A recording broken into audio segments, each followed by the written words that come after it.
Good morning students, welcome you to all Shanti Kunj online classes. So students, क्या हो रहा है आजकल आपका? तो बच्चों पढ़ाई कर रहे हैं ना, क्योंकि आपके टेस्ट स्टार्ट होने वाले हैं।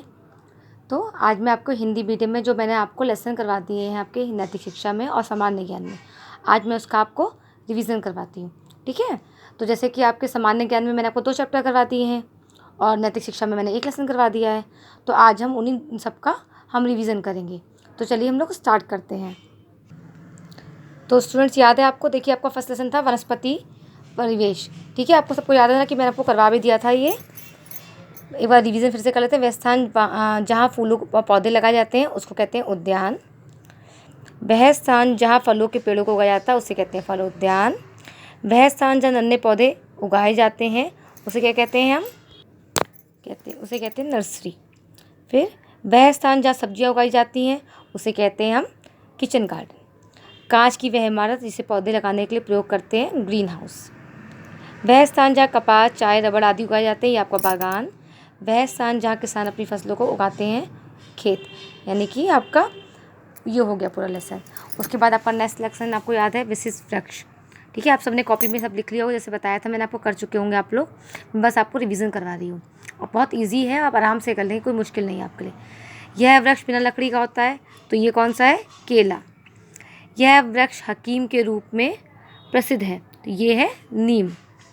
वृक्ष की आयु वृक्षों में सबसे अधिक होती है, तो ये आपका है वट। ठीक है, यानी कि बरगद का। यह विशेष रूप से मरुस्थलीय वृक्ष है जो कि बिना शाखाओं वाला होता है, सबको पता है खजूर का। यह वृक्ष बिना लकड़ी का होता है और साथ साथ यह फल रोगियों के लिए विशेष लाभदायक होता है।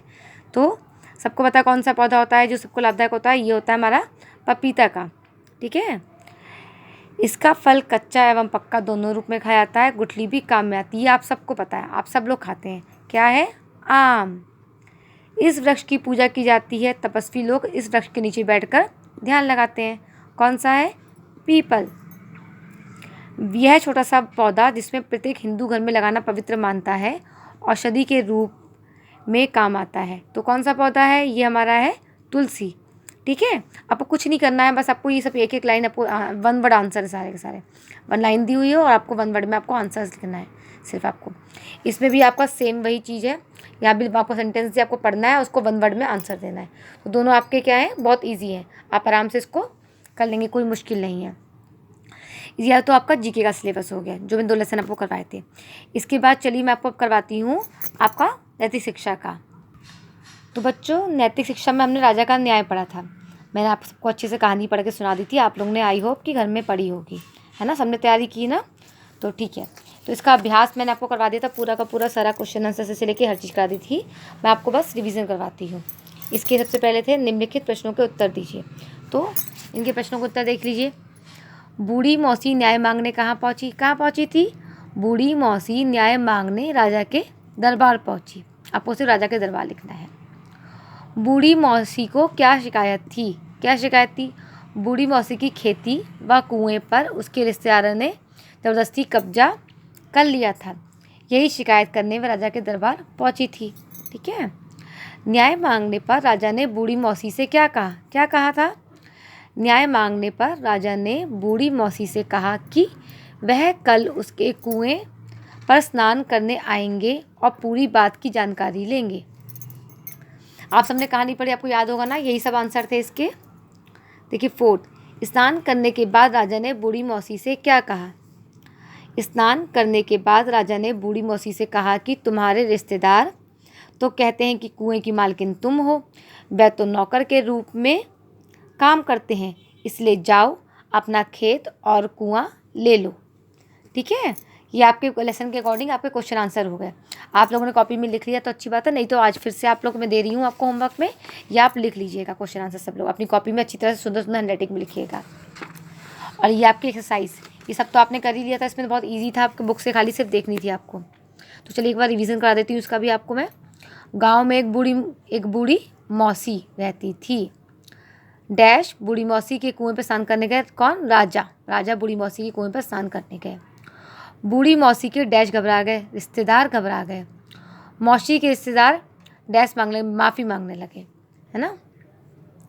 अब यहाँ पे मिलान करना था, तो बूढ़ी औरत राजा के दरबार में पहुंची। राजा स्नान करने कुएं पर गए। गांव के लोग आश्चर्यचकित हो गए। रिश्तेदार घबरा गए। सोने की माला कुएं में गिर गई है। ठीक, इतना हो गया। फिर सही गलत। बूढ़ी मौसी के पास खेत और कुआं था, ये सही है, तो आपने इसको सही लिख दिया। मौसी के रिश्तेदार लालची थे, ये भी सही है, इसको सही कर दिया। राजा बहुत अत्याचारी था, गलत, तो इसको हम गलत लिख देंगे या क्रॉस कर देंगे। राजा कुएं पर स्नान करने नहीं गए, ये भी गलत है, तो इसको भी हम क्या कर देंगे, अब इसको भी हम क्रॉस कर देंगे। ठीक है, अब ये सही विकल्प का चयन कीजिए। गांव में रहती थी, कौन रहती थी? धनी मौसी, बूढ़ी मौसी, घमंडी मौसी, तो बूढ़ी मौसी। बूढ़ी मौसी के खेत और कुएं पे कब्जा कर लिया था, किसने कर लिया था? उसके रिश्तेदारों ने, राजा ने, किसी ने नहीं, तो उसके रिश्तेदारों ने, इसको हमने टिक कर दिया। बूढ़ी मौसी के कुएं पर स्नान करने गए, कौन गया? सिपाही, गांव वाले, राजा, तो राजा को हमने टिक कर दिया। ठीक है बच्चों, देखिए मैंने आपका फटाफट सारा आपका लेसन जो पूरा था रिवीजन करवा दिया। ये आपके टेस्ट का रिवीजन हो गया सारा कुछ, और आपको इसी तरह से अच्छे से पढ़ाई करनी है, सब कुछ लर्न करना है, और अच्छे से टेस्ट में आपको अच्छे नंबर लेके आने हैं। ठीक है, ओके बच्चों, बाय।